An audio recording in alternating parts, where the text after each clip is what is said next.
Well,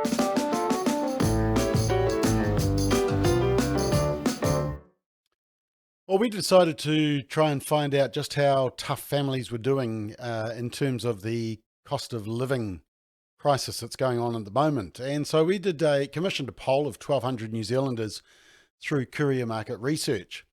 And last month, we asked, to what extent are you concerned about the cost of living over the next 6 months for the country as a whole, but also at a personal and at a local level? Now, what the respondents said was that 89% of us are very concerned or fairly concerned about the cost of living impacting the country as a whole, two-thirds about impacting them personally, and 74%, about three-quarters, impacting people in their local communities. So there was significant concern. We then decided to drill down further as to what specifically concerned families. And so in the survey done this month, July, respondents were asked whether they had adjusted or expected to do it to adjust their spending or actions on a number of key activities in response to the increased cost of living: vehicle use, skipping meals, socialising, use of heating, switching to cheaper supermarkets, using price comparison websites, maybe working from home, even cancelling TV or streaming services, and having to borrow money.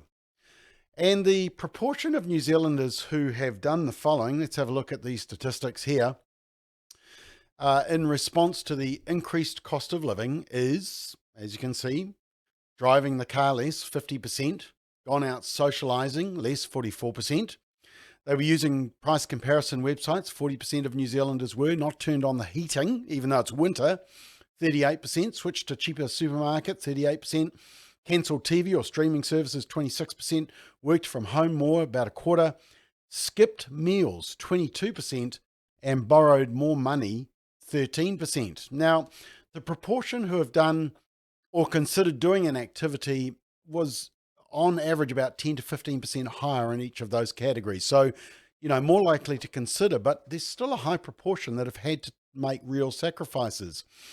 And it was notable that both women and those in the 18 to 39 age group were more likely to have taken specific actions already in response to the cost of living.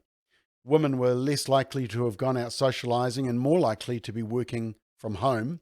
And 18 to 39-year-olds were more likely to have skipped meals, up to a third of respondents, and borrowed money than other age groups, maybe because of that mortgage. Now, respondents were also asked whether they were expecting prices to increase. And the areas where New Zealanders say they expect spending to increase a lot are motoring fuel, 48%, food shopping, 39%, utilities like power, 24%, mortgage or rent, 23%, increased interest rates, other household shopping, 23%, going out socialising, 14%, and TV streaming subs, 9%. And once again, New Zealanders say they expect spending to generally increase. It was about 20 to 30% higher than those stats I just showed you. But so there's this feeling of impending cost impacts on family budgets. Around two-thirds of us are expecting increases in motoring fuel, food shopping, and power to start to bite. Now, in the short term, perhaps we need some price freezes on fuel and food to help combat this cost of living, and the removal of a number of special taxes on things such as fuel, which the government has done a little bit. In fact, several European countries like Hungary have capped prices for basic food groups, such as sugar, flour, sunflower oil, milk, and some meats, as well as an interest rate freeze on mortgages and utilities. Now, that's a short-term solution, but especially for young families with dependent children and mortgages and school costs, we need to stop wasteful government spending with little or no accountability for outcomes and give that power and choice back to families.